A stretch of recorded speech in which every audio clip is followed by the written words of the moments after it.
Is focused on the Treasury, the Fed, all of the major brokerages, is an orderly market. And the most encouraging thing, Paula, is that we have seen the European markets move from negative territory early in the trading today there into positive territory now. That is a strong vote of confidence for what is going to happen here on Wall Street. Now, there's no question. These specialists and traders, it's an emotional day for them as well. Because remember, the World Trade Center is only 3 blocks from here. These people are a part of the same community. They had friends, colleagues, and importantly, people who they cared about as professionals in the same community. This is going to be a tough, emotional day for these people, but they are getting a lot of encouraging signs for what will be a very tough day of work on the floor of the New York Exchange and at the NASDAQ. All right, Lou, we're going to come back to you even in advance of the 9:30 opening for further reaction to this rate cut. Of course, we'll be covering the opening live as well as part of the 2 minutes of silence that will follow after you hear the opening bells. Let's bring John King and Bill Hemmer back into the discussion. It's time to answer some questions from our viewers. We're going to start off with a question from Tracy, who has no last name this morning, but she has a good question. The question is, isn't it customary for hijackers to be proud of their achievements and gloat or even boast about their involvement? If so, do you have any idea why the culprits of this recent Twin Tower bombing are not owning up? Who wants to start first here? John? Well, I can give you a sense. We do know from law enforcement and intelligence sources that one of the reasons there has been what the government calls, anyway, significant progress in the investigation so far is that there were some phone conversations intercepted in which members of these terrorist cells are alleged to have been bragging about the attacks to their colleagues. Now, as to why there was not a public statement, yes, in the past there have been some groups who rushed to claim responsibility after terrorist attacks. One of the fears of U.S. officials, though, is that this was a first wave, that these terrorist cells continue to exist in the United States, and that there perhaps were plans for additional hijackings and additional possible attacks. If that is the case, that would be one reason for these terrorists not to come out and publicly claim responsibility. All right, our second question comes from Frank Steiner of Greenbrook, New Jersey. His question is, if we declare war on Afghanistan, can we freeze their assets worldwide and take them as reparations, making the country unstable and unable to survive without the aid of another country? Lou, do you want to weigh in on this one? Paula, the answer to that is fairly straightforward. With the international authorization, that is the United Nations and the World Court, that could be done. It could not be done unilaterally by the United States, except in specific cases with bilateral arrangements. But the fact is, Afghanistan does not have enough assets to begin to even think about reparations for the damage that has been done in these terrible, devastating attacks on the world's financial center here in New York and, of course, at the Pentagon. And I just wanted to button that off with, Lou, the fact that Pakistan, of course, is one of 3 governments, only 3, that recognizes the Taliban as the rulers of Afghanistan.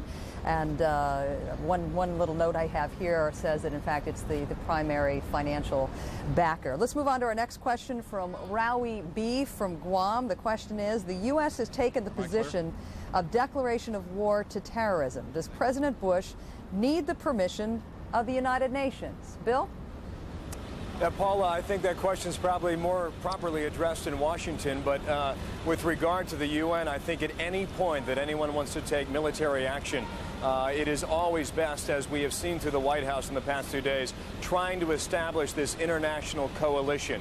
We saw it during the Gulf War, and we were quite clear at that time that after the former President Bush gathered his coalition together, the U.S. militarily and politically felt like they were in a much stronger position. But I think John King probably has a much better gauge on this at the White House, huh, John? Well, yeah, John, what will be the extent of the involvement of the UN here, and what kind of permission does the U.S. need?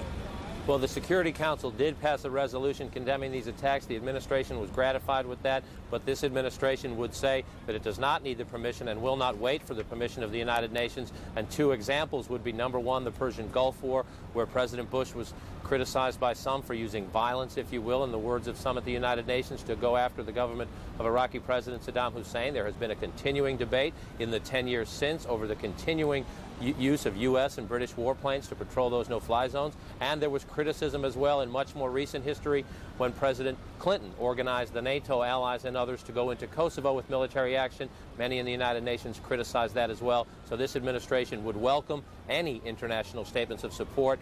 It will not listen to any international statements of either caution or condemnation.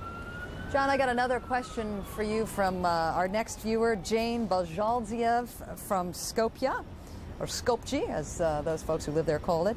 Does this mean that the U.S. will wage a war on all terrorist organizations or just those responsible for Tuesday's attacks? Well, that is the question of the day, if you will. One of the reasons administration officials are talking about perhaps some military strikes in the next days or weeks, but more importantly, trying to prepare the people of the United States and allied and other governments around the world for a campaign the vice president said yesterday would take years. Others in the administration have talked of at least a decade. There's a two-pronged strategy here. One, to try to hold those responsible for these attacks accountable, and then the president saying he will root out terrorism around the world. Now, the question will be down the line, whether it's 6 months, a year, or 2 years from now, will there continue to be support from the people in the United States, the American people, for that, especially if it involves U.S. military assets? And what will the reaction be around the world? Will this administration and possibly a follow-up administration be able to maintain an international coalition to fight terrorism? That is a big question, especially in the Middle East and that part of the world where many of these terrorist cells, in the view of the United States government, are initiated. It has been a very difficult, delicate balance. Secretary of State Albright, former Secretary Albright, was speaking about that earlier today. Very difficult to sustain the diplomatic support against organizations known to be quite violent. John, I don't want you to think I'm ignoring the rest of your colleagues, but most of these questions really pertain to your area of expertise, including the next one from Jorge Nogueira from Lisbon, Portugal. His question is, I would like to know if there are any chances of nuclear arms being used in this conflict. Would it be possible also to avoid this terrorist attack?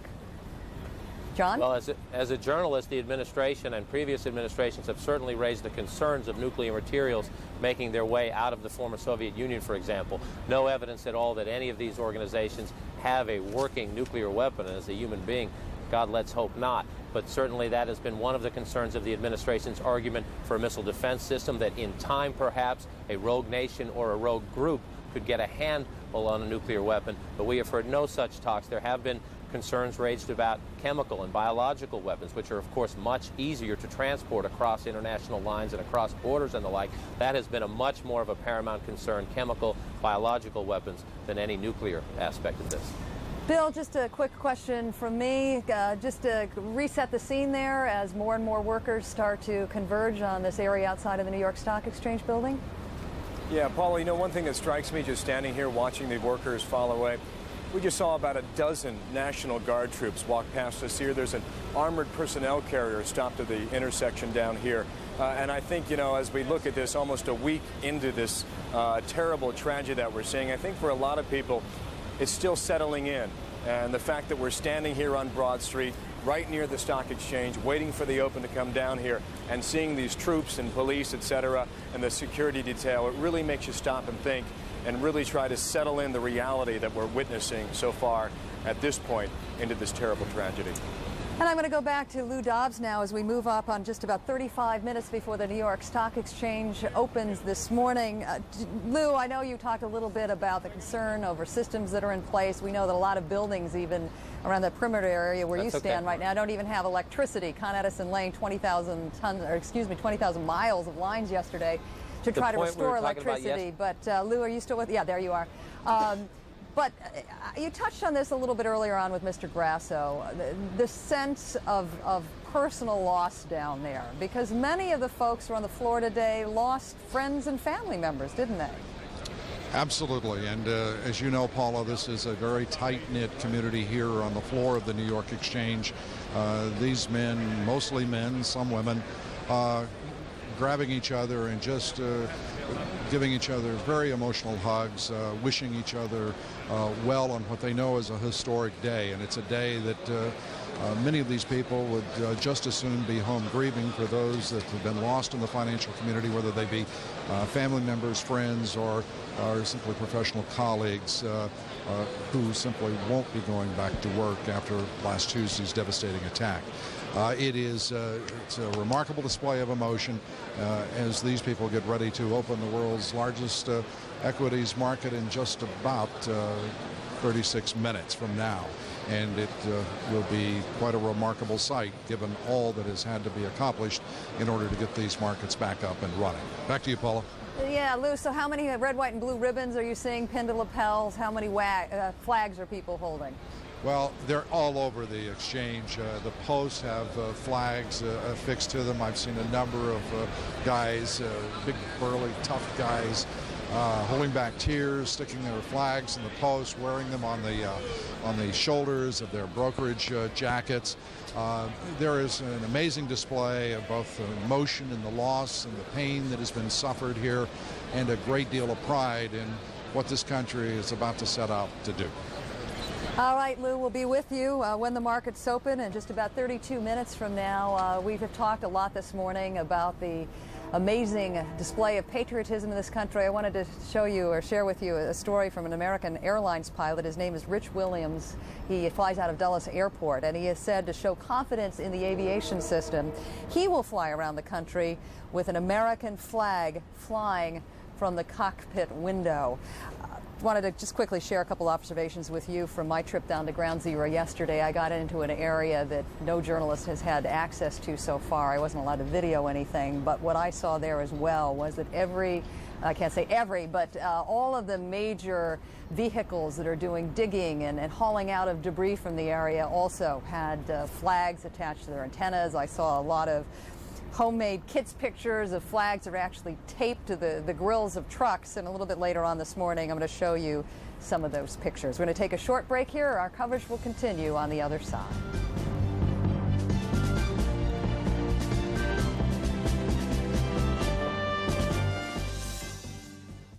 If you are seeking someone you believe to be missing from the attack on the World Trade Center or the Pentagon, log on to cnn.com/missing to submit a photograph and description.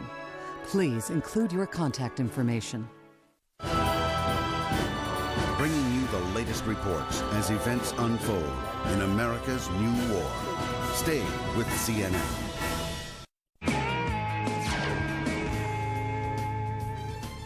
I'm Lori Farkas for Dish Network FYI. Do you have a certain group of regular television channels that you always watch? Then you should set up a favorites list. To begin, press your menu button and select Favorites option. You can create and change the list yourself, adding and removing channels as you wish. When you make your list active, your program guide displays only the channels in that list. There are many ways to customize favorites to suit your needs. Choosing the right Medicare supplement plan is so important, but it can be confusing. I needed answers to several questions, and I found them in this Guide to Health Insurance for People with Medicare. It's available absolutely free, just by calling this toll-free number. I learned how Medicare supplement policies give you the freedom to choose the doctors and hospitals you want, that almost all your Part B process claims can be filed automatically, and how once the policy is issued, your coverage can never be canceled. This free guide could help answer your questions about Medicare supplement insurance. I know it helped me make the right choice. Call for your free Medicare supplement guide today. You'll be glad you did. Call now. This informative guide to health insurance for people with Medicare is available absolutely free from United American Insurance Company. To receive your free guide, call 1-800-457-4102. That's 1-800-457-4102. If I look happy, it's because I've got a super night's sleep in my Craftmatic Monaco adjustable bed. I'm also delighted because of the free TV I received. You can get a free 25-inch color TV with the purchase of any Monaco adjustable bed, too. Just call toll-free to receive this free TV certificate by mail. Call to have your free 25-inch color TV certificate and complete details about Monaco mailed to you right away. Call 1-800-514-8181. This is CNN.